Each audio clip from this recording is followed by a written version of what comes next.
So we are recording now, and let me just say, welcome everybody. I'm Cheryl Woodard from the Ecumenical Buddhist Society of Little Rock. I think I know most of you. We're so happy tonight to have Ayya Sudhamma here to speak to us on Vesak, which was actually yesterday, but a very special occasion. And I'm not going to say a lot. I guess we will practice a little bit, meditate a little bit tonight, and there will be time for questions and answers. So with that said, I'm going to turn things over to you, Ayya. And just for those of you who are used to Zoom or not used to Zoom, if you put on the speaker view, then you see her. She stands out, let me put it that way. Okay. Ayya, you're on. Thank you. Long, would you like to do any further introduction?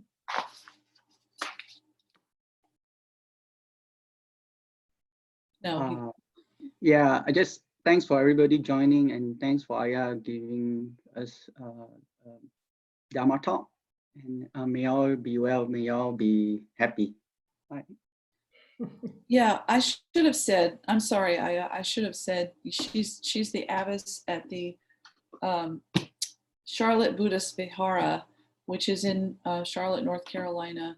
She's a fully ordained nun monk in the Theravadan tradition, monastic, and a teacher. And this is, you know, many times you've taught with us here at in person at EBS, 2 or 3 times, right? And now gracefully by Zoom. Okay. Yeah. Okay.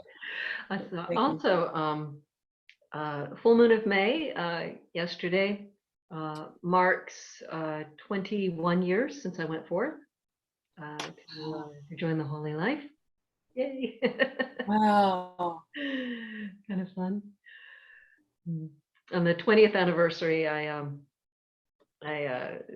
left a message for my teacher Bante G, thanking him, and he sent me a really sweet message back, and I kept the recording. I need to replay that again. It was awesome. So hi everybody. You see some familiar faces. Who has been to one of my teachings there in Little Rock? Hands up. Hands up. Hands up. Most of you. Oh, that's very good. All right. So we're thinking about how long to sit. Some people feel like the Zoom is a little bit, I don't know, not quite as inspiring to sit in meditation with. So we'll just keep it to 15 minutes. Go ahead and get into a posture that you'll enjoy sitting in. I'll do the same.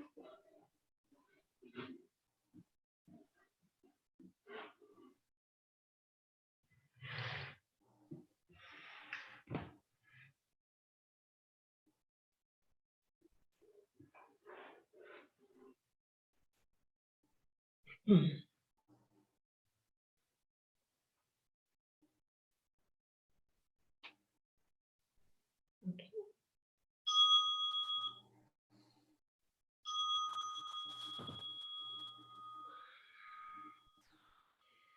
All right, so let's notice the body as we sit here.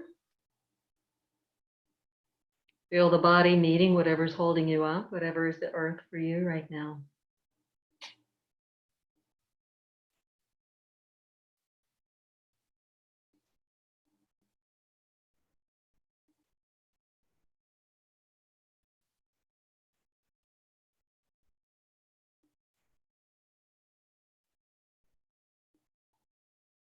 And just relax into that. It's going to hold you. It'll hold you up. Just relax. Let go of the tension and worries. Striving, controlling. When you let go of the tension in the body, it encourages the mind also to let go. Relax around the scalp, around the eyes, face, shoulders, everything. Just leave a few muscles of neck and back strong to hold the body in place. And with that structural integrity of neck and back holding you up, Let everything else just soften up, melt like a chocolate bar left on the dashboard of your car on a hot summer day.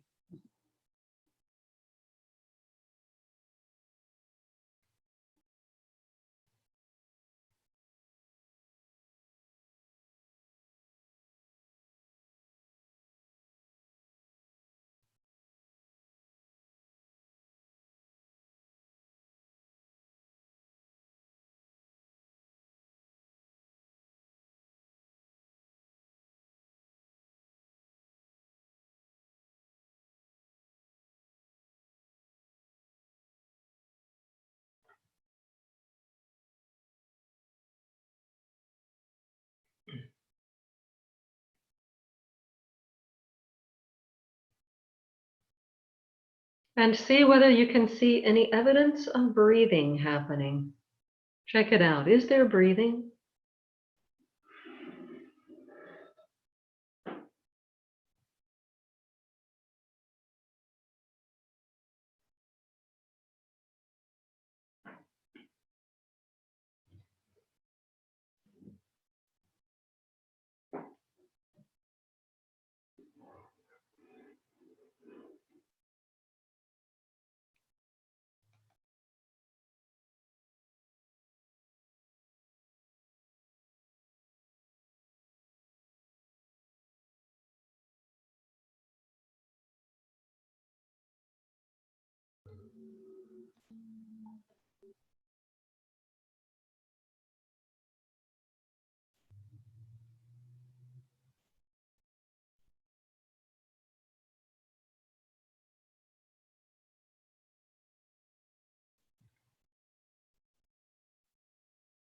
Can you discern anything going on that you would call in breathing? Anything that you would call out breathing?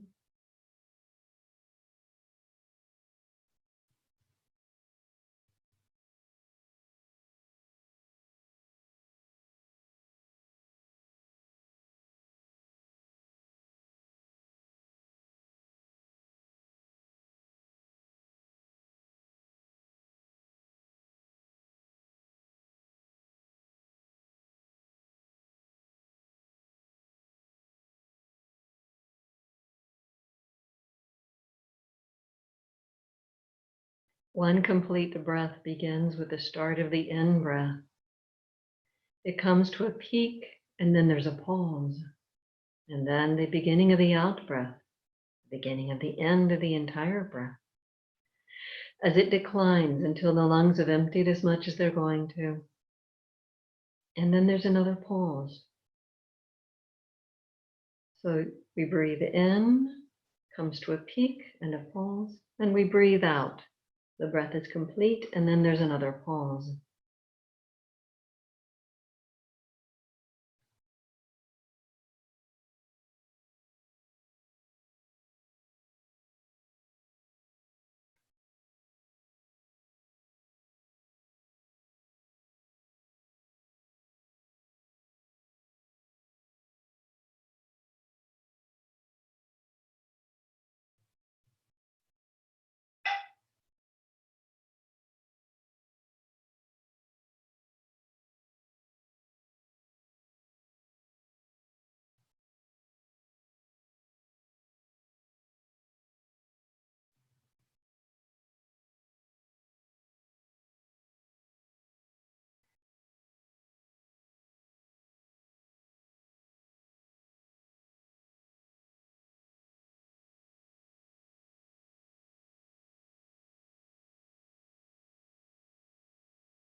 What's going through your mind right now? Don't worry about it. Whenever we note that the mind has wandered, we bring it back home to the present moment by noting thinking, the word thinking in the mind very clearly. And then we rejoice because it's a really wonderful thing to do when you can catch your mind in the act of thinking. When you become aware that there's thinking, you're back in the present moment, you're back in mindfulness. You've won. And it's not easy. Not easy to win that one. Give yourself a sense of approval. Never mind how terrible the thought was. Thoughts are mischievous. They'll tease you. They're getting worse and worse and seeing how much they can make you sweat. Don't fall for the mind's pranks. Just note thinking, or they'll get brilliant, brilliant thoughts. Wonderful. Don't fall for those pranks either. Just note thinking, empowering yourself to come back to the present moment. And then go back to what we're doing. We're hanging out with this business of in-breathing and out-breathing. How well can you track it? All the way through an in-breath, all the way through an out-breath, maybe the next.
See if you can stay aware of your entire body while also being aware of the entire breath.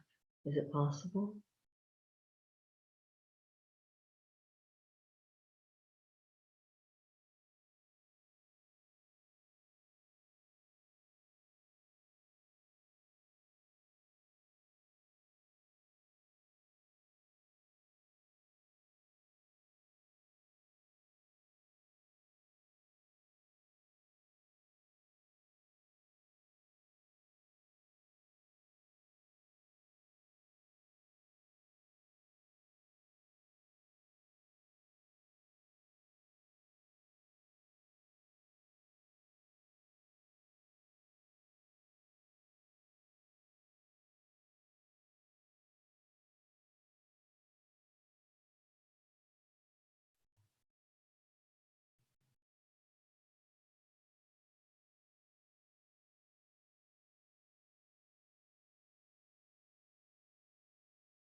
Dukkhapatam chana dukkam bhayapata chanembhaya sukhapatam chana sukha hontu sam vipipanino.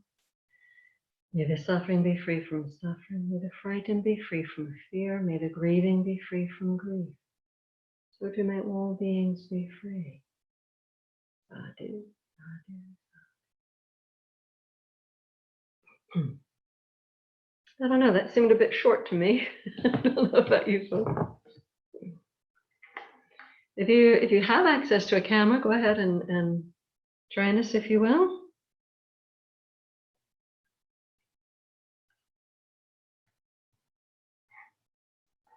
You get a better experience. I'm looking at faces than if I'm just looking at blank little spots.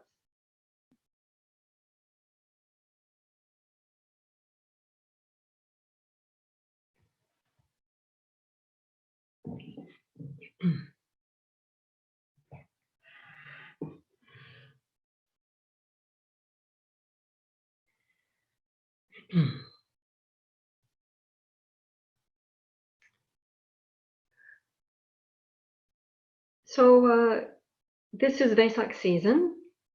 It does have a particular day that's like the main thing. Let me back up and say a few words in homage to the Buddha to remind myself where the teachings come from. It's nice if you put your hands together with me. Unless, of course, you're petting a doggy, in which case there are. There are things that must be done. Namo tassam bhagavato arahato samma sambuddhassa.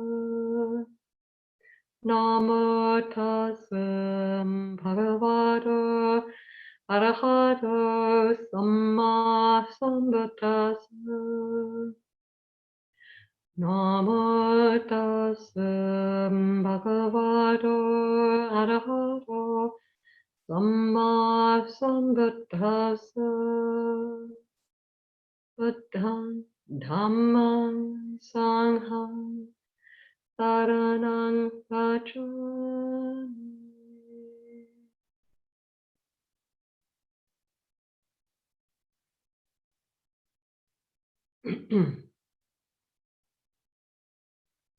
It's always a great honor to talk about the Buddha, talk about his teachings. This is a special honor to be talking about the Buddha on the occasion of Vesak. So the full moon peaked yesterday, but as I was starting to say, it's more of a season. It does have a main day, the full moon of May. As we understand in Theravada Buddhism, Prince Siddhartha was born under a full moon of May.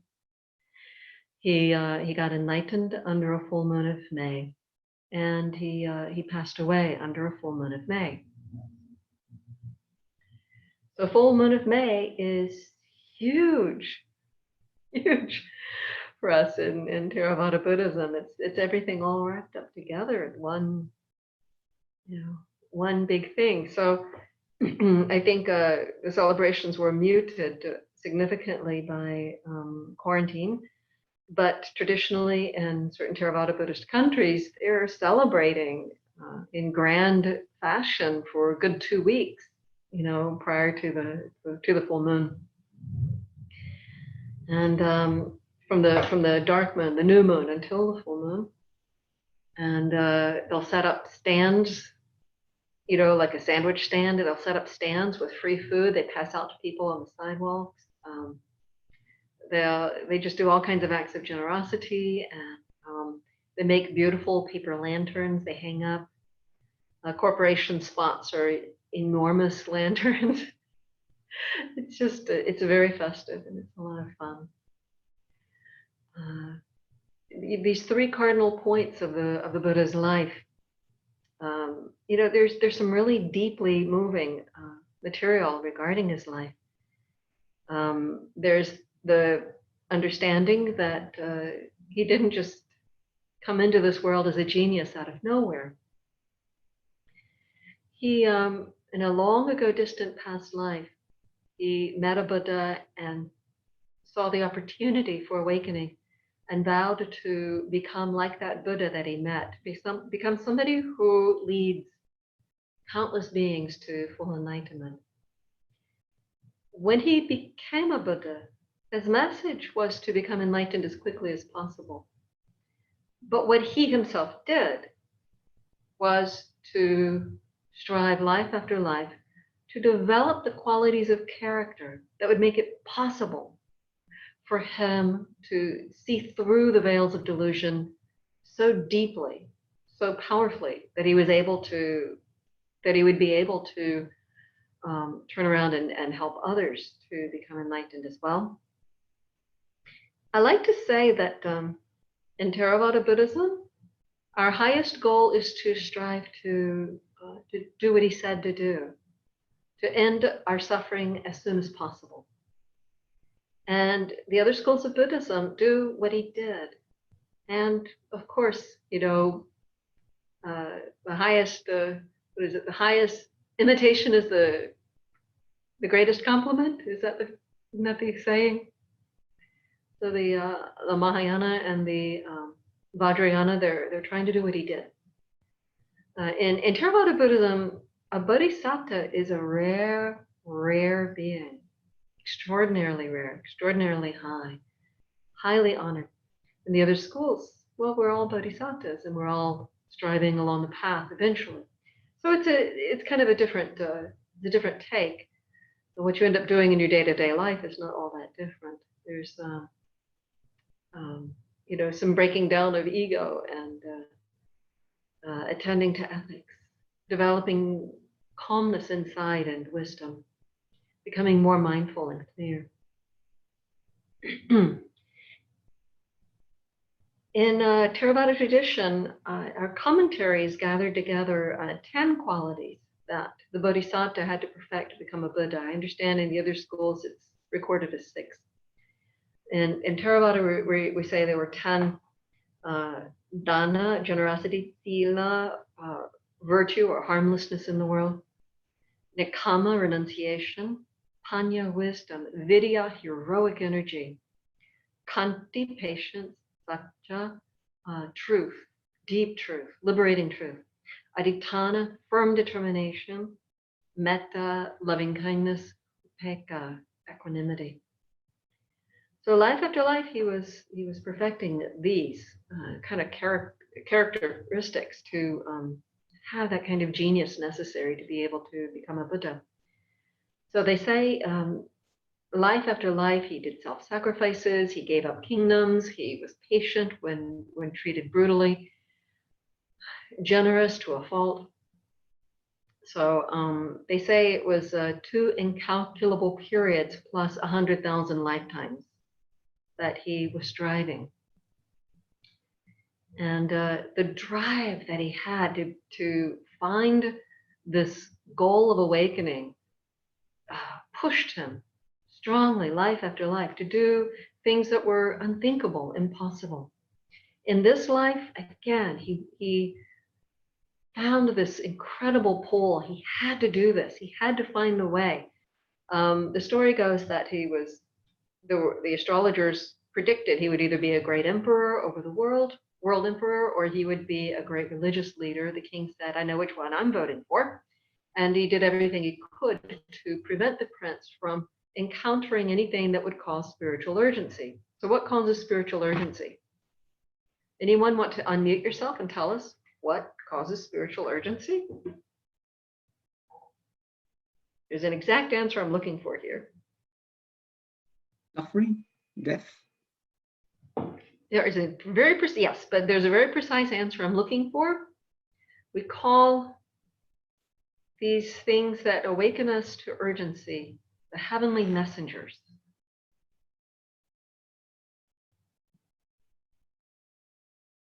You don't know your heavenly messengers? There's 3 terrifying ones and 1 encouraging one. Trigger any thoughts yet? No? All right. So put that phone down. The heavenly messengers are becoming aware of aging, becoming aware of illness, becoming aware of death, becoming aware that they touch the ones you love and touch you yourself. The king made sure, according to the story, that the growing young prince would not encounter these and develop the kind of spiritual urgency that could push him onto the spiritual path. And instead, the king gave him every pleasure possible. They were a very wealthy family. Even their servants ate the kind of food that normally, wealthier people would eat. It was a very wealthy family. He had 3 different palaces that would accommodate the different climates of the 3 main seasons of India. And during the rainy season, he would go up into the rainy season palace with all-girl band performers and just have fun. Like he really got his fill of pleasure. He also was trained up to be a great warrior. So he was trained in all of the arts of war, archery, horseback, horsemanship, statesmanship. Like he learned everything he needed to learn, and he was a brilliant child, brilliant learner. At the age of 16, he was introduced to his wife. It was actually a beauty contest. He chose her. He was powerfully drawn to her because she had been his consort in many, many lives. And then it was all well and good that he chose her, but her father didn't accept him until he proved himself in an athletic contest, and he left all the other young men in the dirt. He was in the dust.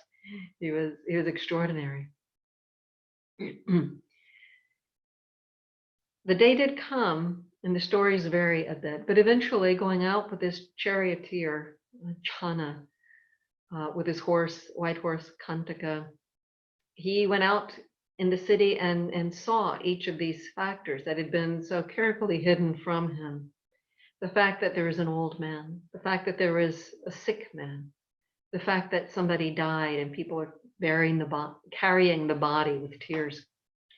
And each time, of course, the king's plan must have backfired. Each of these hit him all the harder. It was new information, not something he had become dull towards.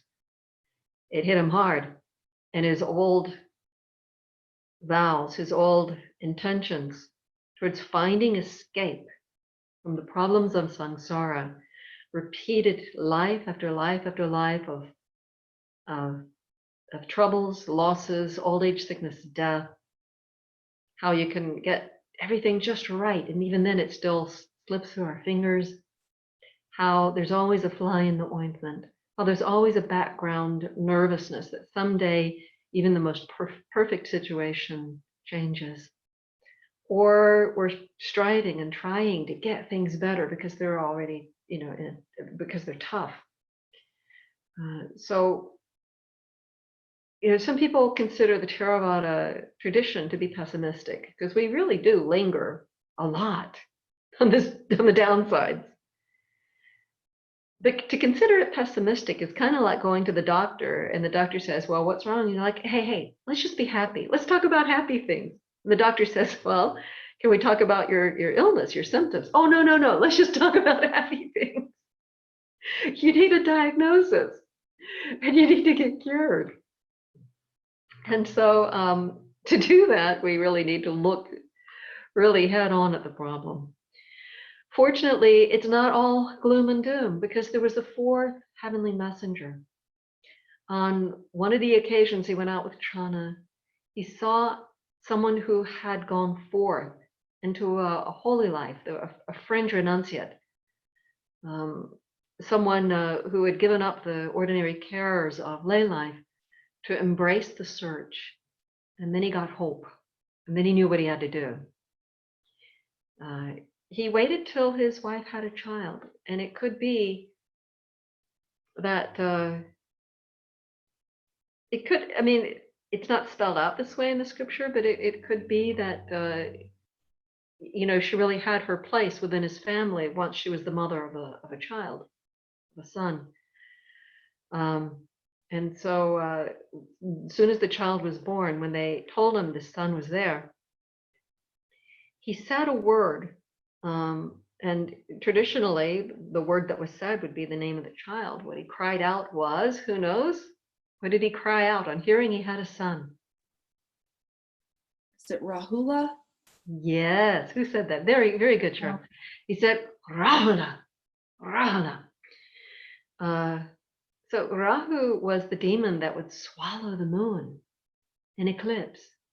He cried out that his dream, his intention of going forth is eclipsed by the powerful connection he felt for that child. He was gutted by the news of his newborn child.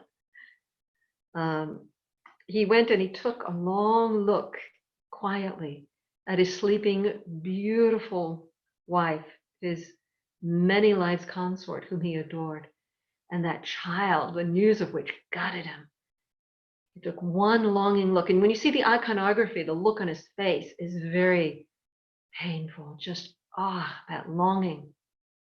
Then he made his resolution and he left, together with Chana on the horse, Kantaka.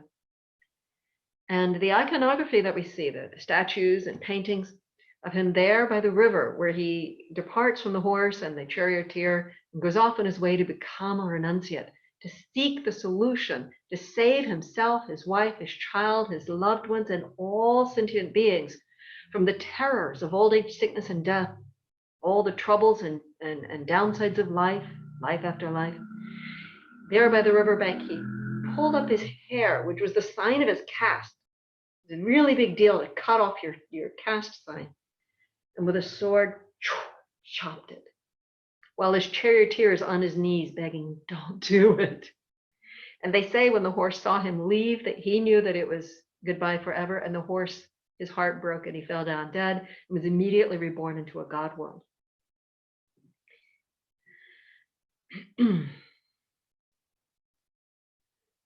For 2 incalculable periods and 100,000 lifetimes, he prepared himself for this. And finally, he's going to do it. He's going to make it happen. But there's no instruction book. What do? He's out there. Somehow he figured out you get a begging bowl. You wear your clothing in some way that the renunciates around you are wearing them. And you live this simple life. I think he went to the Lichavi kingdom and he he tracked down a very famous meditation teacher, very quickly mastered the meditation. I forget which of the immaterial jhanas it was. Infinite space, something like that. Infinite consciousness, infinite space, something like that. And he mastered it very quickly, and it didn't change him. He thought, no, this isn't it. The teacher honored him, saying, you know what I know, come teach with me. But he said, no, this isn't it, sir. He went to another very famous teacher who taught an even higher, more profound state of meditation. Again, on mastering it, he realized that it didn't fundamentally change anything. It was very pleasant. It was very wonderful. Nothing changed. So he took his leave of that one as well. And then what? Well, it occurred to him that all the pleasures of the palace just make the mind sticky.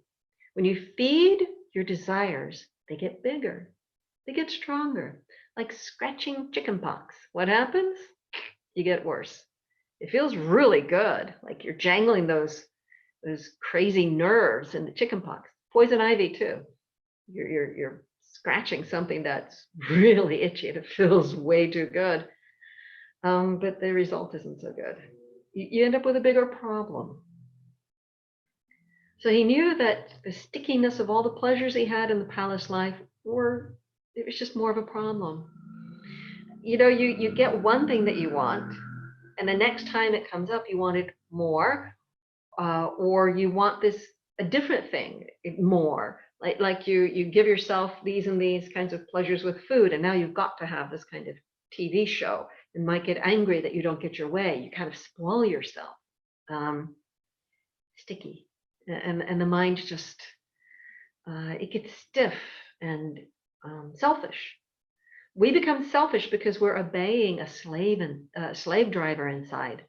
It says you must have this and you must run and do it. And so, yes, I must have it. And then you boss around somebody else to make it happen. You get kind of mean, So some hard stuff happens. Bad stuff happens around all this business of desire and craving. clinging, longing. But he thought, well, if I join these ascetic practitioners out there that mortify the body, that's not sticky. That must be the way. So we don't know how long he was with each of the meditation teachers, but for a total of 6 years, he was out there doing extreme ascetic practices, sleeping on a bed of nails, starved himself so thoroughly that when he rubbed his aching limbs, his hair fell off. No one could tell what color his skin had been. It was very dark from harsh conditions. He didn't bathe. When he touched his belly, he could feel his backbone. Can you feel your backbone when you touch your belly? I hope not. That's not normal. Not good. He did all kinds of crazy practices that were out there. There was a jujube fad. So he drank jujube juice. He had jujube fruits for his meals. I mean, all the fads, he tried them. Nothing elicited a better state. I mean, it didn't stick in his mind like desire, but it didn't raise him up. He tried really horrible things. He tried holding his breath. So masterfully, he tried it to where he was blowing out his eardrums. He tormented himself. He truly tortured himself. And don't look down on him at this. Think of the desperation of trying to find the path to enlightenment. Somehow he got the idea that if he ate only the feces of newborn calves, that torment would lead to a higher state. And that's what he did. Got down on his hands and knees and would suck up that as his nutriment. When it was hot in the day, he sat out in the heat. When it was cold at night, he stayed where it was coldest. He did everything that was harmful and hurtful to the body, to where the body was giving in. And the day came that he fell down on his face, and he realized that if he took it any further, he would die. He realized he had gone further with self-torture than anyone had ever done. And it didn't succeed. So then he knew the method itself was the failure, not his efforts. And I'm really moved when I think of what a dark night of the soul this must have been, so to speak. He'd been trying all these years. It's his lifelong dream. It's his dream that's in his heart for 2 incalculable periods of lives, plus 100,000 lifetimes and change. And it failed. He has no path in front of him, what to do. Then it hit him that meditation would be the path. Not the kind of meditation he had learned from those great teachers, but something he had done spontaneously as a child during a plowing ceremony. His father was using a golden plow to turn the first furrow, and everybody's celebrating, and he's bored. How boring is that? And he sat under a rose apple tree, and in the cool shade of the tree, from his associations with meditation and past lives, because he was a very great yogi in many lives, he went into deep meditation, but not the way far out there meditations, like infinite consciousness and infinite space and nothingness and neither perception or non-perception, not those, but the jhanas, the 4 jhanas, prosaically named first, second, third, and fourth jhana, with mindfulness. Mindfulness is purified in those, is present and purified completely in the 4th jhana. He realized that this is going to be the path to enlightenment. But then it hit him, no, that's pleasurable. And he knows pleasure is not the path. That's what I told you. Desire doesn't work. But he thought about it further. No, this is different. This is not plunging into craving for sense pleasures. This is a wholesome pleasure of the mind that can be cultivated without fear. This is a pleasure I should not fear, he said to himself. It's right there in the scripture. This is not to be feared. So now he knows his path. It's going to be through meditation, but he's emaciated. He's a complete mess. So for at least a couple of weeks or so, he did alms round. He started eating normally. He bathed. And he had 5 great yogis attending to him and following him, thinking this is the one who's going to find the way and we shall follow him. And they see that he gave up the striving and they were crushed and they abandoned him. That's how it came to be that he was all by himself on the night of his awakening. There was no one there with him, no one there for him. Double check how I'm doing on time.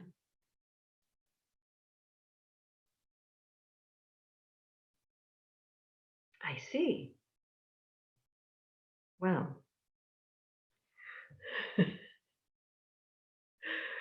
I don't know how the time went by so fast.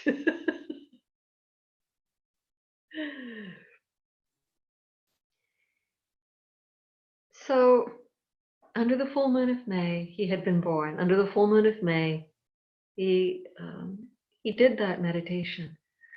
The story goes about how Mara, the evil one, attacked, and how he was so steadfast under that. There's a sutta in which he describes the armies of Mara. I don't remember the details, but the archers are sloth and torpor. The horsemen are like desire and so forth. The 5 hindrances are laid out as the armies of Mara.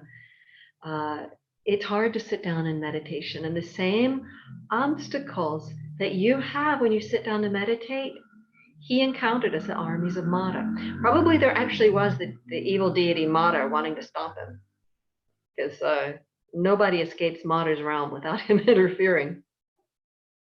But he really did have trouble at first, but then he overcame Mara, and he settled his mind. And then throughout the night, he meditated. And there are 3 watches of the night traditionally, and I'm told that you can track them as about 6 p.m. to 10 p.m. is the first watch, 10 p.m. to 2 a.m. is the second watch, and 2 a.m. to 6 a.m. is the third watch of the night. That's what I've been told. And so in ancient times, you would have a town crier calling out the watches of the night. And so once his mind was peaceful, he sat there doing anapanasati, meditation with the breath. It became very peaceful. He went into each of the jhanas. The fourth, he didn't go into those other more out there meditations, the immaterial meditations. He stayed with the jhanas where there's mindfulness. And in the first watch of the night, sitting there under the Bodhi tree in Bodh Gaya, India, in the first watch of the night, he saw with divine eye the rising and passing of beings, how they were living their lives, their karma, how they were reborn, and he saw the cause and effect of karma played out on a very vast scale. And then in the second watch of the night, he saw his past lives. He could see as much as 91 eons of past lives, details, name of the clan, the kinds of things he ate, what he did. He could remember all of that. I don't think he did 91 eons worth that night, but he went way, way, way back. So he was seeing in great detail how cause and effect played out in his own lives. And in the third watch of the night, the real miracle happened of seeing the Four Noble Truths, that there is suffering, that there's a cause for suffering, which is desire of any sort, that there is cessation of suffering. Here and now. I used to teach the saying, there can be, but no, here and now, there is non-suffering. And an individual connects with the non-suffering when desire is set aside, or when it's more profoundly, when it's cut off completely, overcome, vanquished, all ignorance is vanquished. Then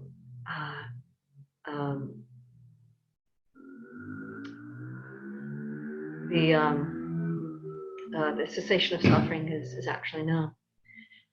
The fourth noble truth he saw in that third watch of the night was that that there is a path, there's a way to train your mind so that you give up the suffering completely, you relinquish it, you uproot it, and attain full perfection, full freedom from any possibility of suffering ever again. That's to become a fully enlightened arahant. Now, in his case, he became a Buddha. It's also an arahant. A Buddha is a subcategory of arahant, as we understand it from the Pali Canon scriptures. And so anyone who follows his teachings is called an arahant. It's like a male cow and a female cow are cows, but a bull is something special within the category.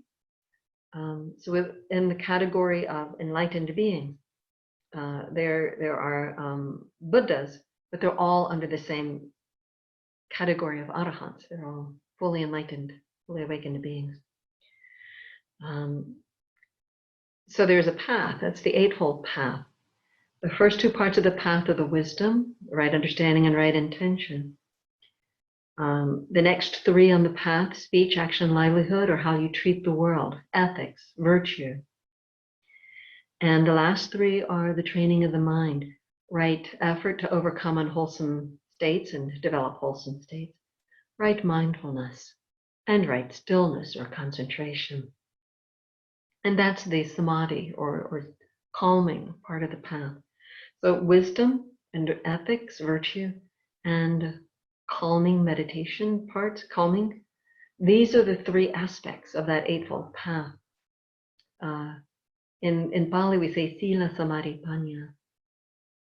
When perfectly developed, it leads to perfection.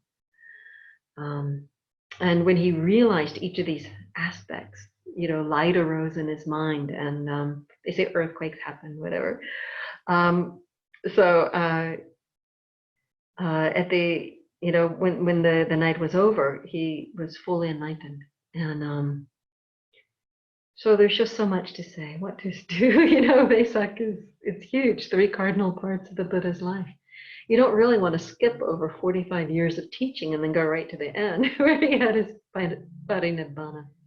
But I'll just say this, that awakening is not extinguishment. Awakening is the ending of everything that we do that's unawakening. When we stop doing what is unawakening, when we break the mental habits that create non-enlightenment, then enlightenment is what's happening. Enlightenment is what is left when we dismantle the processes of unawakening, unenlightenment. And then a person lives out their natural life. They take care of the body, they teach, whatever, but they live out the rest of their natural life as an awakened being, free of suffering. Pain may still happen. The body still has its downsides, but there's no emotional distress over whatever happens, anything. Can you just imagine the relief that would be if it was no longer possible to have any flinching, any fear, any worry, any emotional disruption, pain? Just freedom, calm, joy, ultimate connection. It sounds pretty good to me. I think I'll sign up. But at the end of the life, there's what's called parinirvana. And with that, we say that death is overcome because when this body passes, the relinking consciousness doesn't happen to cause the being to continue on. That desire isn't there to go, like a Velcro or a hook to pull a being along to another life. It's done. It's over. There's peace. It's finished. And that's why we call parinirvana, because it's not death per se. We kind of shy away from the word death for an arahant. And since death is overcome, it's vanquished. What we call death is the thing that happens before rebirth. See, that's how we use the word death. Death is the thing that happens before rebirth, but no death, no death for an enlightened one. Just the end of all of this. Okay, so very short teaching. We have a few minutes left in this hour meeting for questions. I have more time that we can sit and do Q&A for a bit more, but I welcome us to do Q&A till 8:30, and then whoever needs to leave should leave at that time. It looks like we're a small number. We can see each other. Just raise your hand and unmute yourself if you have a question or a comment.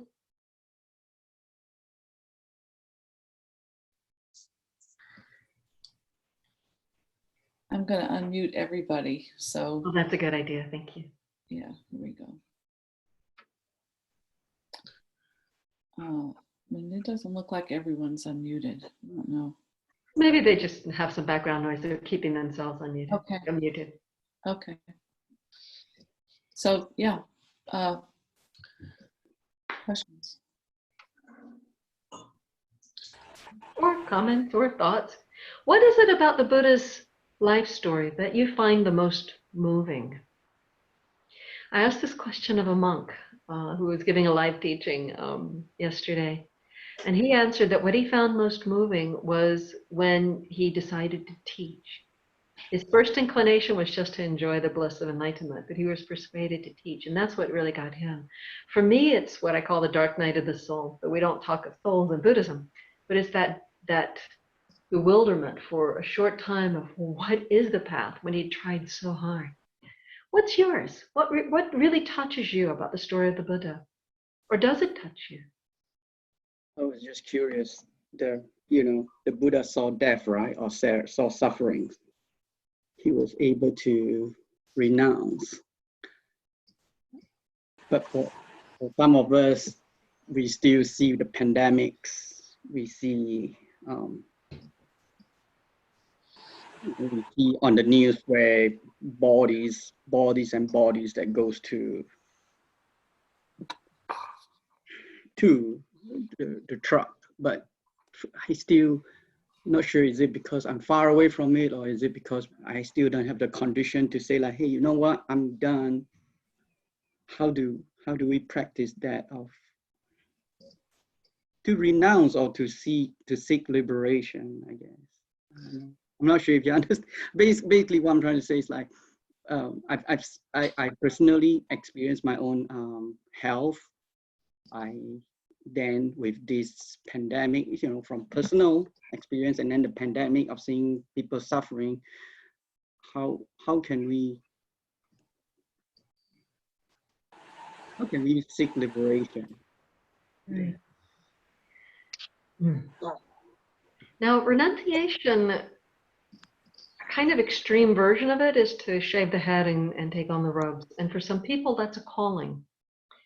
It's not suitable for everybody, and not everybody's situation is suitable for that, And there was no shortage of people in stages of enlightenment in lay life in those days and today. I have met quite a few people that I am confident are in stages of enlightenment who are lay people. I want that to sink in. They are lay people. They may be married. They may be raising children. They may be employed. And they have attained stages of enlightenment. So I think what we really need to announce is whatever is our obstacle. A renunciation can be as simple as giving up opinions. For some people, it's the hardest thing to give up. There are all kinds of ways to renounce. And you never want to, you don't want to lift more weight than your muscles are prepared for, because you could tear a muscle. And if you try to do something that's a big gesture, that's not suitable for your condition, I'm not speaking about you per se, but if a person does this, then they may turn around and embrace sense pleasures even more to comfort themselves from the difficult situation. So we need to know, where we're really at with this, and give ourselves goals that actually make sense. Can you renounce 5 minutes of television to do your meditation every night? Can you do that? That's big. If you can do that, that's huge. You see what I'm saying? You see where I'm going? What can you renounce? What can you renounce selfishness to let your wife see her movie? Are you ready for that?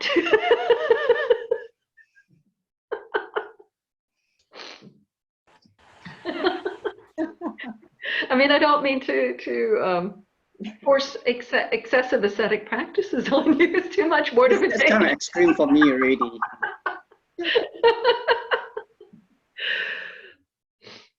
But you know, we have to know where our strengths and weaknesses are. With the step 6 of the Eightfold Path, the right effort, we make effort to prevent unwholesome states. We make effort to overcome unwholesome states. We make effort to develop wholesome states and to make them a continuing habit.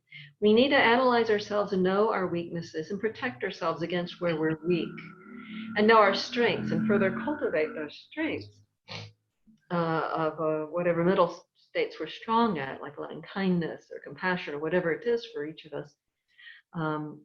And where we're weak, you know, if we have self-hate, that's a really strong, you know, ball and chain, keeping us away from awakening. And so I would say that if somebody had something like a problem with self-blame, self-hate, self-cruelty, that would be front and center, the renunciation to undertake. Whatever conditions allow those states to flourish would be the renunciations to tackle. You see what I'm saying? But we don't have to necessarily make the big gesture unless we're really, really ready. Because you don't want to boomerang back to being even worse. I've seen it. It happens. Did I answer your question, Long? Yeah.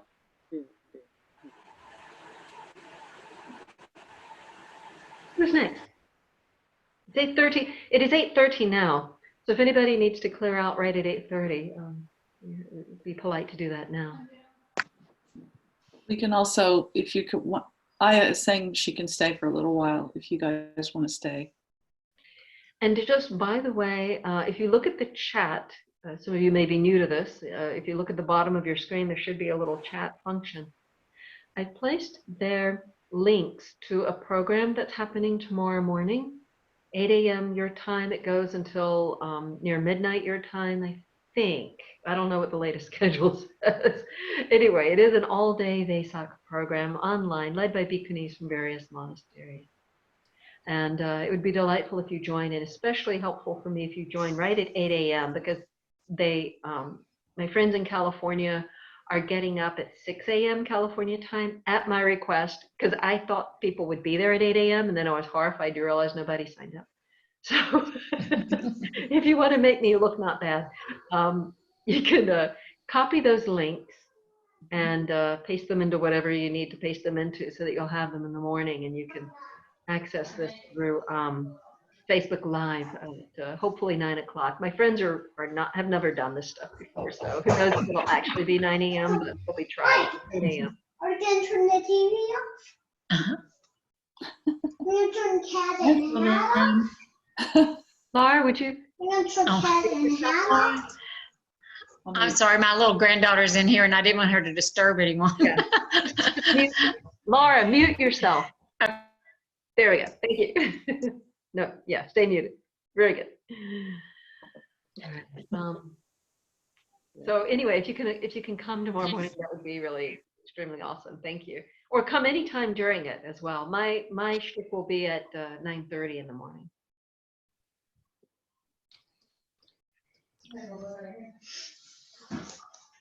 I want to say before people leave that if you've appreciated this talk tonight, we do have a tradition of giving gifts to the teacher and supporting them. And you can go to ebslr.org/donations and make a donation, and everything you donate will go to Ayya's monastery. And but please feel free to stay if you'd like to. She's offering generously to answer questions. Thank you, Cheryl. That's very kind of you. And another thing that's done in appreciation, if you like a teaching, is you unmute yourselves and you put your hands together like this, and you say the word sadhu, meaning well done, 3 times, but you say it with enthusiasm. Can you do that? Sure. If it was a lousy teaching, you know. Unmute yourself. No. Okay. 1, 2, 3. Sadhu. Sadhu. Sadhu. Sadhu. Sadhu. Sadhu. Wow, very enthusiastic to receive. Awesome. Thank you.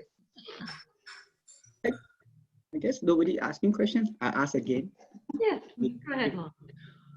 I was telling, so how do we stop us from not getting angry? Because when I go to work, I'll start seeing people, don't do this, don't do that. Then I'll be picking people like, why are you not wearing masks? Or why are you not serious on this? And it's kind of stressing me out every time I go out. Then I become kind of like a class monitor, you know, giving people bad grade, like, you're not doing a good job, you're not doing a good job. The fault-finding mind is a great burden. Renounce it, Long. Renounce it. The fault-finding mind is not a friend. It's not your friend. It wants you to be miserable. It'll pick apart the strangers on the streets that are being a little too happy and a little too close. It'll pick apart something else, and then it'll pick apart something else, and then it'll pick apart yourself. It's like a mean dog that you're holding close on a leash so it doesn't bite people. It'll bite you when it's not trying to attack other people. So calm down that guard dog going rawr, rawr, rawr. See if you can help him go to sleep and be calm and soothe him, soothe the angry junkyard guard dog. Throw him a bone. It's a good metaphor because the anxious foster dog is asleep at my feet now. Oh. After him wandering while we were meditating, now he's Asleep. I've woken him up, but Oh, you look beautiful. he's a good dog. May he have a happy life.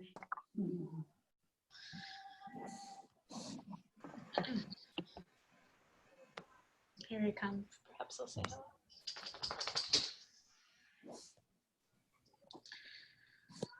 Did you bring him up to the camera? Have a little doggy photo bomb? We'll see if he'll cooperate with that. Come here, buddy. Oh. Oh, look at that. How cute is that? He's beautiful. Maybe someday somebody will see this on the YouTube and say, how do I contact that Mindy? I've got to have that foster dog. I suspect he's going to fail foster care and stay here forever. But He's not the one who fails in that case. yeah, right. That one. He's had a hard year, so they were looking for a soft place for him to land. Oh, poor puppy. But I'm still teaching him how to meditate, so we're working on that. Right. Very good.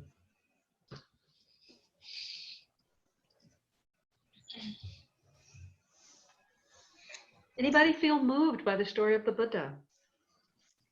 Any that touch you? Yes, Laura, what do you think? I just loved it. I could listen to you all night. Yeah. Oh, that's great. It's great. Yeah, I love hearing about him. What touches your heart? What makes you feel like, wow, he's really, I mean, there's this bit of feeling how he's like, I connect with the heroic quality of him first, but then I started to connect more with the human side at some point. What do you connect with? I guess I can kind of relate to him also, just that striving so hard, with his body, starving himself to, death. And I remember, just me being so critical of my body and just putting my body through either exercising too much, going to the extreme, or, starving myself. I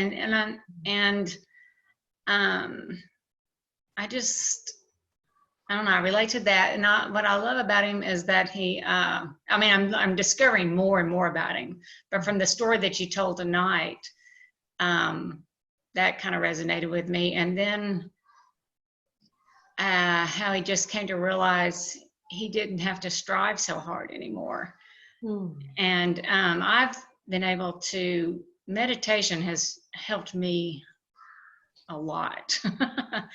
And I'm learning so much about, I'm doing a lot of self-discovery, noticing things about myself that I didn't notice before that were ego-driven, whether they be inflated or fault finding or critical of myself. And I'm learning to love myself more. And I think I've found that through Buddhism and through meditation and the books that we're studying. I'm finding out that self-love is where it all begins. I'm finding that out. I agree. And that's all I got to say. That's excellent. Thank you for saying all that. Thank you. Who else connects with the story of the Buddha on some level?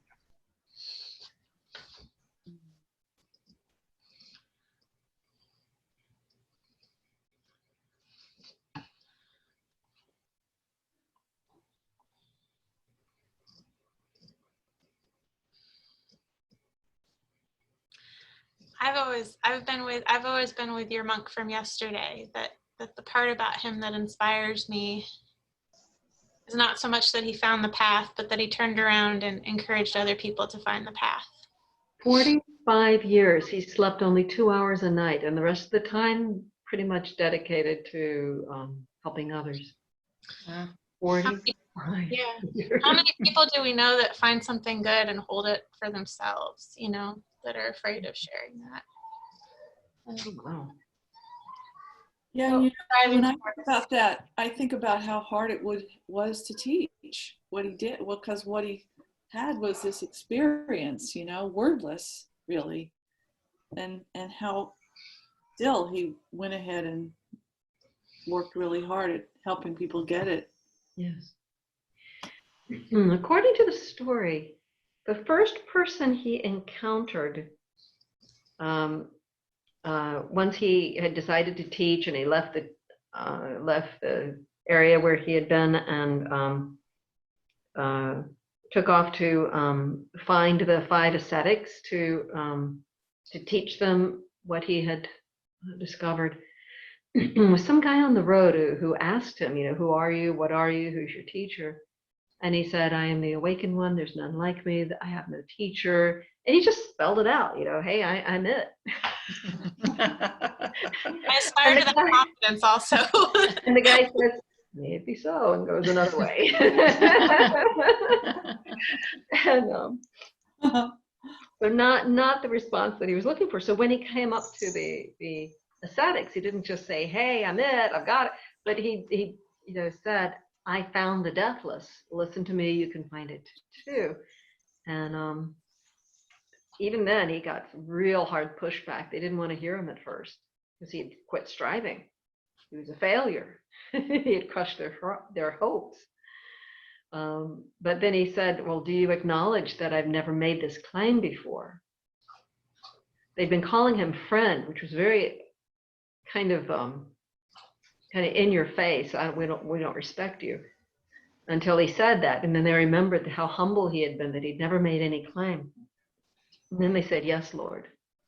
And then he said, okay, now listen, I found the way, and you too can find the way. And that's when he gave his first sermon. All the schools of Buddhism record the same first sermon, which I find very encouraging. But it's really laid out the same teaching as his first sermon about the Four Noble Truths and Eightfold Path. And at the end of it, Kandanya had the great insight.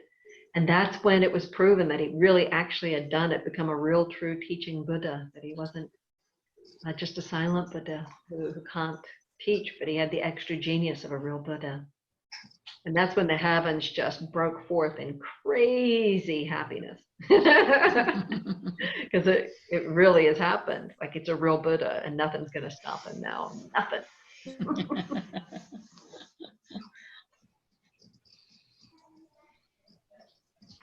So Suba needs to say it through the chat. Let me make sure. Oh, let's see. Okay.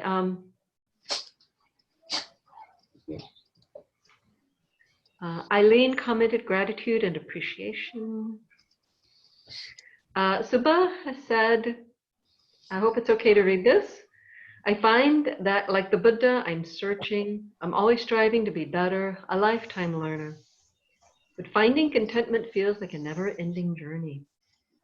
Can you be content with the fact that there's not contentment? Not being funny. Yeah, contentment's a never-ending journey. But if you're contented with the fact that there is dissatisfaction, you kind of shortened it up right there. You just went straight to the goal.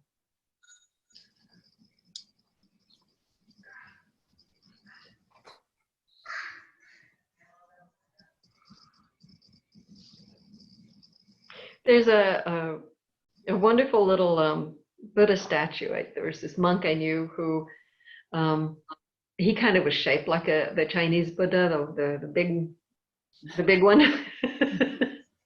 not actually like the Buddha. The Buddha wasn't overweight. He was tall as that and so gorgeous. People sometimes couldn't hear his teachings because they're staring at him. But the fat laughing Buddha. So there was this monk who would hand out these little tiny ones because they looked just like him. So people gave him lots of them.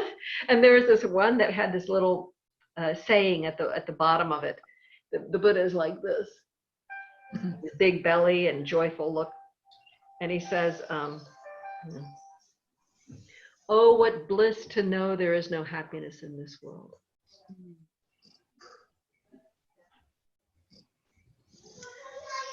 Oh, what bliss it is to know there is no happiness. Oh, what bliss to know there is no happiness in this world. If you can find contentment with the discontent, you're going to be in good shape. Another written comment? Explain a little more. Did I explain enough, I hope? Not sure I have much more to say on it. Do you believe that there's joy, though? Oh boy, the joy is absolutely necessary part. Yeah, I'm finding that's what I'm wanting more than happiness. There are 7 factors of enlightenment that have to be in place for awakening. Number 1 is mindfulness, sati. Number 2, Dhammavichaya, is investigation, because when you're mindful, then your mind gets curious about, well, what is really happening in the moment? And you really start paying attention. Third factor of enlightenment is energy. Because that investigation creates energy, vidya, heroic energy. The heroic energy is also energy for developing wholesome states. And when we develop wholesome states, strategically working with our own minds to develop wholesome states, bliss arises, joy, piti, P-I-T-I is the word. It's variously translated as uplift, bliss, gladness, joy. Joy is a very common translation. And then this joy settles down because you can't just go around in a joyful state all the time. It's too excited, it's a little over the top. There's a certain stress in that. And so you end up seeing the kind of stress of that, joy, you can't keep it up. It calms into happiness. And then that calms down into tranquility. And that's the next part of the 7 factors of awakening, the enlightenment factors. They're called the 7 bodhanga. So that's 5th, right? And then tranquility settles further down into samadhi, deep calm, deep calm, stillness, number 6. And then there's equanimity, perfect peace towards everything. So if you get to an enlightenment factor of any one of these, it kicks off enlightenment factor for the rest. And then you end up enlightenment level, and that is how enlightenment happens. Would you say there's a difference between joy and happiness? Like you say, there is no happiness, but there is joy. So what's the difference between joy and happiness? Well, this thing of what bliss it is to know there's no happiness in the world, it's kind of a tricky thing because in the world, meaning in material, accomplishments, material stuff, material conditions. But oh yes, there's bliss. Oh yes, there's happiness. Mm-hmm. But it's a happiness, real happiness is happiness apart from all of this. Right. Happiness that's not, shaken up the moment that you're not getting things the way you expected them, or, the moment someone scratches your new car. Right. Right. Yeah. So this, yeah, so this sukha, piti and sukha, bliss and happiness, they're very real. Yeah. But that saying that I was talking about, that clever saying on that Buddha image, is saying that it's bliss. It's a spiritual bliss to realize that materialism isn't it. You're not going to find any happiness in materialism. That's how I interpret no happiness in this world. You see? Right. Right. You But go happiness, within. yeah, we need happiness. Yeah. Right. And we start right. where we're at. You know, if what your problem is, what your MO is to walk around in a murderous rage, then, you know, the happiness of an ice cream cone, go for it. Like, do it. You know what I'm saying? Like, you just need to go a little half step up from wherever we're at. Yeah. You see? Yeah. So we work with where we're at. Just try to have a little more beautiful state this next moment. Just go for a little bit better behavior, a little bit kinder wording, a little bit more patience, just little by little by little, you know, drop by drop. You may think that this happiness will never come to me, but drop by drop, the water pot is filled. It's a gradual training, gradual. So we start exactly where we're at. We don't, you know, bite off more than we can chew. Like I said earlier, you pick up heavy weights, you know, too enthusiastically, you're going to tear a muscle, and then you'll have a setback. Yeah. Yeah. Try too hard to be some spiritual ideal when you don't have the right preparation for it, and you'll, you know, plunge into the sense pleasures with a vengeance just to feel okay. Yeah. Yeah. That's so true. Yeah. I was thinking when COVID first started, I was thinking, gosh, I wish I was perfect. I just want to be there already, you know, but that's not how it works. It's the journey that's so special, is what makes, you know, you don't want to skip to, you don't want to miss the practice or I don't know if I'm making any sense, but it is all about the journey. It is all about the journey. You are. That's all makes it special. Also, I want you to consider a little more open-minded definition of perfection. Because with perfection, what we've actually done is what a perfected one has done is eradicated anything that could ever cause them suffering anymore. It doesn't mean that everybody necessarily likes them. It doesn't mean that they've learned social manners and graces.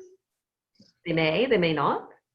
They'll be more intuitive, but it doesn't mean they get that, you know, that you should, you know, chew with your mouth closed, and somebody else may hate on them for that. It doesn't mean that they learn skill in social conversation. They may be, you know, as unskilled in social conversation as they were before, but they won't be selfish. They won't be cruel, but they may not be skilled. Yeah. There's a wonderful story that illustrates how people can misunderstand this point.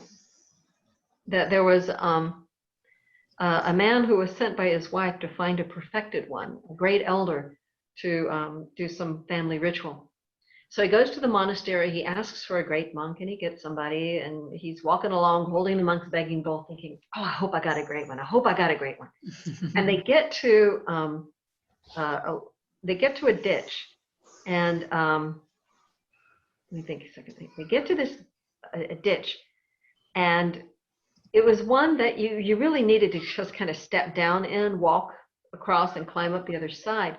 The monk took a great leap like a monkey and got across it. The man was disgusted, and he said, oh, I was hoping for a really, you know, a truly great one. Here I just got this idiot, this goofball. And so they keep going along, and he's thinking, well, I was going to give him a feast, and I was going to give him an expensive gift. I'll still feed this monk, but I am not wasting a gift on him. And they come to another ditch, and this one was very narrow. naturally you should just give a little graceful hop. And that monk climbed down in it and up while the man stepped over it. And finally, the man can't take it anymore. He said, "What is wrong with you? What is wrong with you?" he says to this monk. And the monk said, well, when we came to the first ditch and I jumped over it, you decided not to give me a gift. So I thought if I made the same mistake again, you wouldn't give me the food, and that would have been terrible karma for you.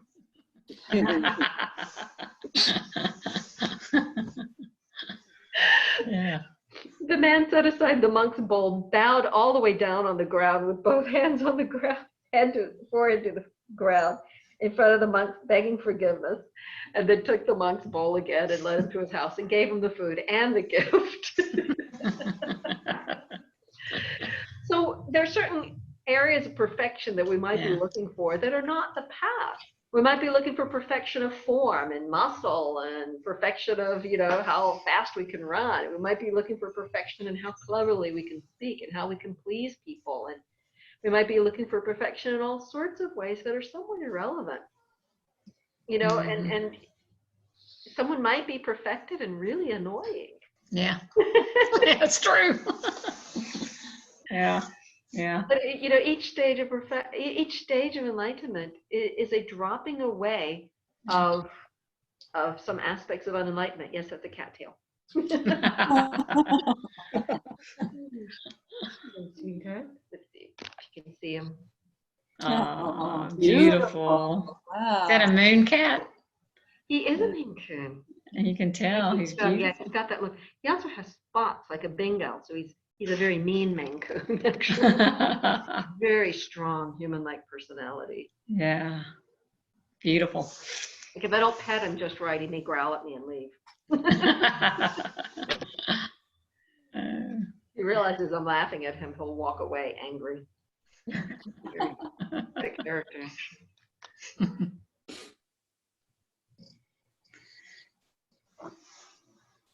And the cat just derailed everything, as cats will. There are actually people in this world who don't appreciate cats. I don't understand it. I know.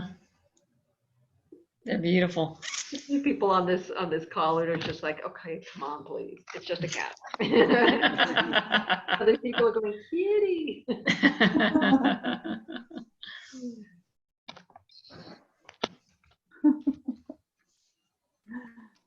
Might end our call. I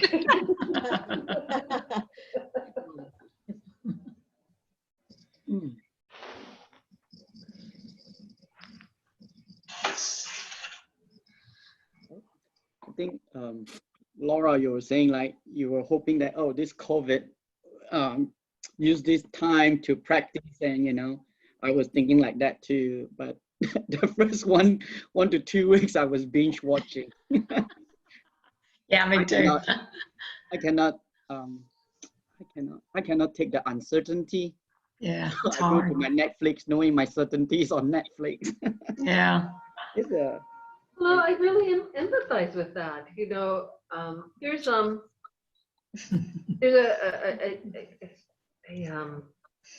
a therapist told me there's this thing called titrating.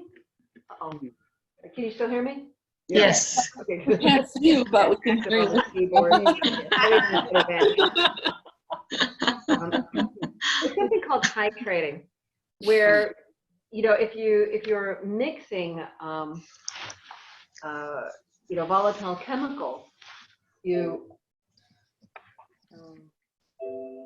you still hear me? Yes. When you're mixing volatile chemicals, you do it very slowly, and you mix in inert substances with them, so you don't get a big kabam, right? Mhm. And then there's emotional titrating, where you deal with difficult things in small doses, but have things that are neutral or easy to enjoy, to help you do it smoothly, so you don't have a blow, right? So that you can cope. You don't want to. Don't be too heroic, right? Yeah. Yeah. You got to get through this thing, and If you can get through it without being mean to your partner, I mean, hey, that's fairly saintly right there, right? Like, lower your expectations, lower your standards. Hold yourself accountable to some minimal standard. Like, I'm going to do 10 minutes of meditation every morning and evening, or 5 minutes, or whatever it is. And just be really dogged about some minimal something. And, you know, there's things that you know that are not good for you, even though they're pleasurable, cut those out. You know, just be discerning and do what is pleasurable and good for you, right? Or at least neutral. Like, so avoid what's really bad for you. You know, be very gentle. Don't have big expectations. You're just surviving this thing with any level of grace is actually a success, I think. Yeah. It's scary. Yeah. We don't know who we're going to lose. Yeah. We don't know if our own bodies are going to be in very, very painful, difficult, frightening situations. We don't know how we're going to end up being economically. We don't know how the economics are going to affect people we love. We're hearing stories trickle down to us of difficult things, terrible things. And, you know, with this cloud on our horizon, closer, very close, or further away, you know, it's hard to utilize the normal strategies. We have to be very, very gentle with ourselves. And, you know, if giving up any expectation of any kind of heroics is the best thing for you, then maybe that's what you need to do. You know, some of the things you didn't manage to do in day-to-day life before COVID, why on earth would you be able to do them now? True. Yeah. Like, let's get honest here. Yeah. Yeah. Sometimes these things are weighing on me, and my solution is to use live online meditations. You know, if it gets to me, then I turn to live online meditation. So, you know, find out what works for you and how you can guide yourself in wholesome ways, beautiful ways. Can you reach out and call someone that you're thinking might be a little too isolated? You know, can you reach out? Can you help someone? You know, that sense of powerlessness is reduced when you do something for somebody. So look for some creative ways to be kind. But, you know, the big plans, you're going to write your thesis. No, you're not. No, you're not. You're going to tackle 10 hours of meditation. No, you're not. In fact, the 10 minutes of meditation that you were able to do before COVID, even though you have more time, it doesn't mean that you have more ability to sit with your feelings right now. Yeah. So you might actually be doing well to do 5 minutes of sitting with your feelings, right? Yeah. But you do those 5 minutes and it's profound because it's harder now, not easier.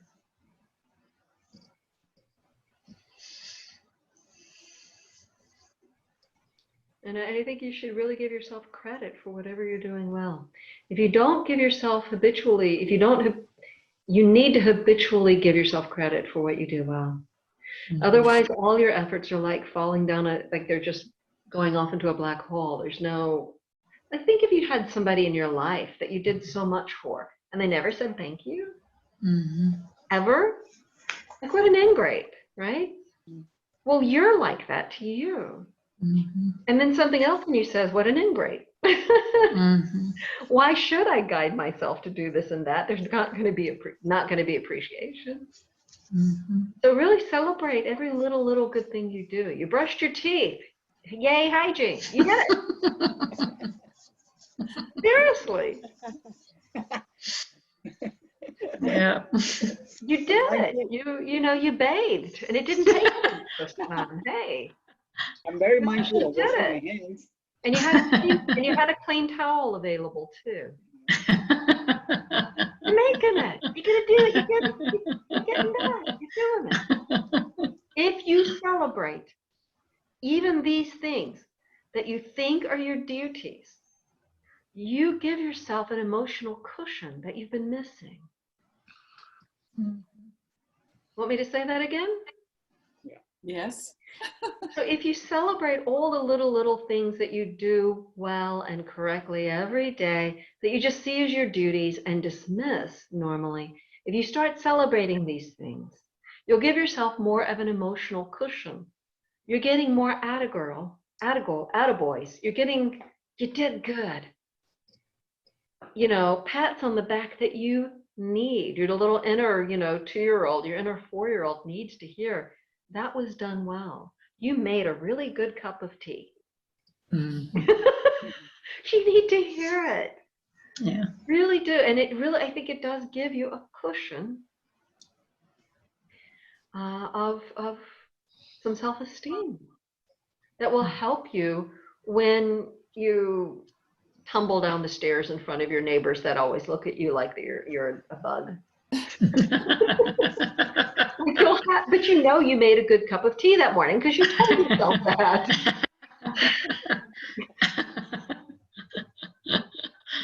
Oh, that's great. But yeah, you are right about giving yourself a pat in the back, because I was like in the beginning I was saying that how I was judging people not following the hygiene, but in my mind I was trying to write down stuff. Then I start to tell myself like, well, that person didn't have mask, maybe because they didn't know where to get it. So I start telling myself in a different way of telling myself.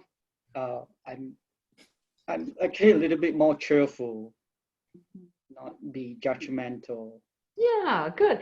Maybe one of them tried to wear a mask and his older brother made fun of him and he'll never wear it again. I have this one friend who bitterly criticizes the traffic in my town, and it's really bad traffic actually. The driving patterns are insane here, and so she criticizes it. Oh, this happened. Can you believe this? They did that. Can you believe it? I pointed out to her that it's really actually quite amazing that so many primates are able to drive. Every single person behind the wheel is a primate. And they're actually following the lines and turning their turn signals at least 80% of the time. Yeah. Or maybe 75, but still, I mean, they're mostly doing it.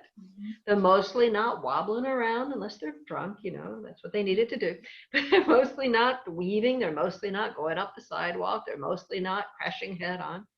Right. For the most part, they're miraculously getting themselves from point A to point B despite being primates. Yeah. Now, so if you put your expectations there, really, what do you expect primates to do with face masks?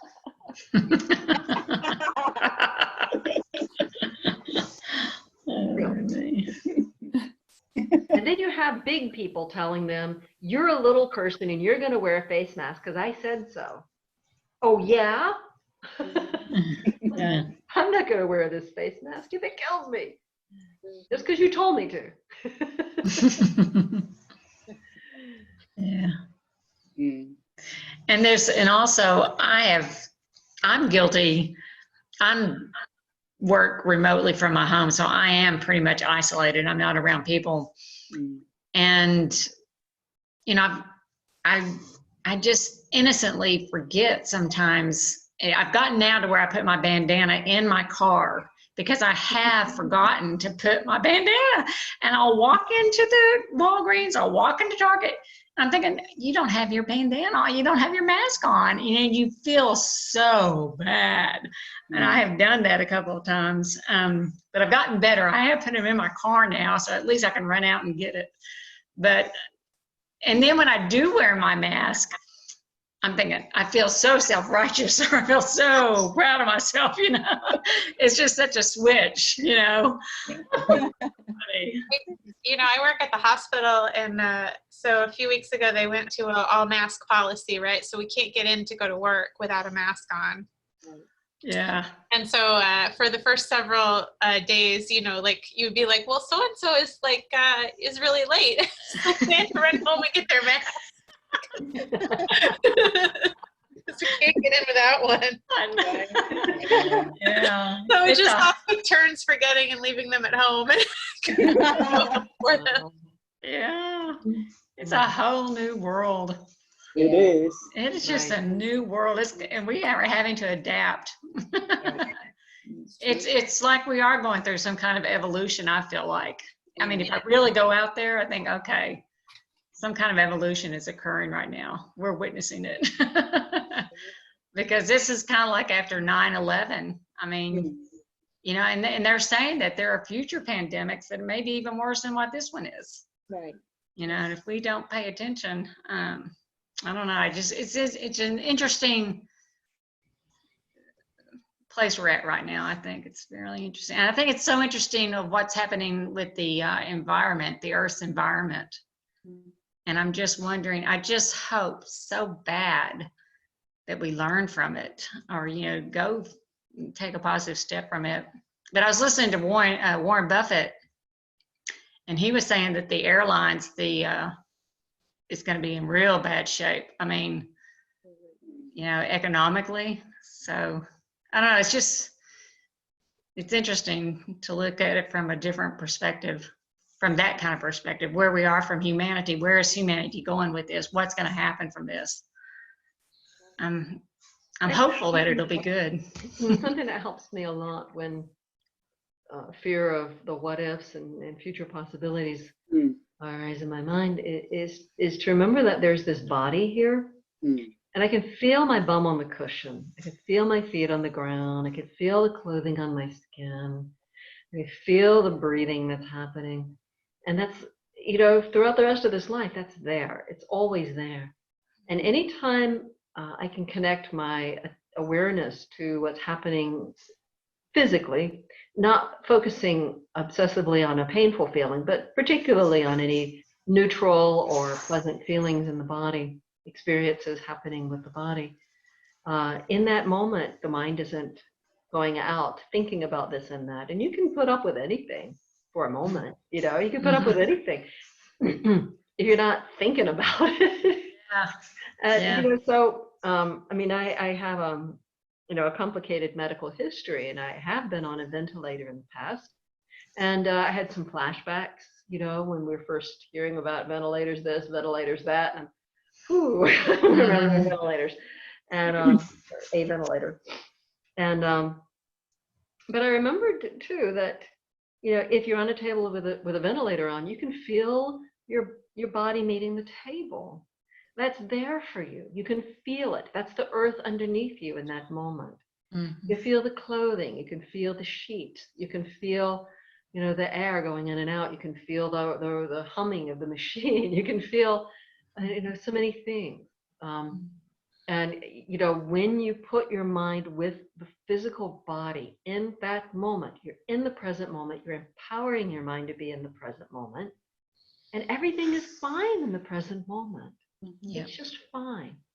So even when weather gets wild, even when things are not what we want, even when things are scary, still we can always come back to the present moment and be okay right here and now. We can use the sensations of the body to help us be anchored. Yeah. I agree. Well, I think on that note, I just realized I was about to say, well, we should stop at 9, and it's I think we missed that one. Yeah. Sorry. We were enjoying. Sorry. Yeah. It's been fantastic, Ayya. Yes, thank you very much. Thank you so much. Really. Thank We get you. to say that again. We get to say the Sudo. Sadhu. Very good. So if you want to do me a favor, come join me early tomorrow morning. Okay. So there are those links that I gave you, and I'll put it on Facebook. Yeah. Okay. yeah, advertise it around if you can. I mean, it's very, very last minute. was trying all day to get those links, so I didn't get out the word as much as I wanted to. So Thank you very much. you're Thank welcome. you. Bless you. Bye-bye. Bye-bye. Good night. Be well. Good night. Be happy. Yes, be well. Bye. Thank you. Bye.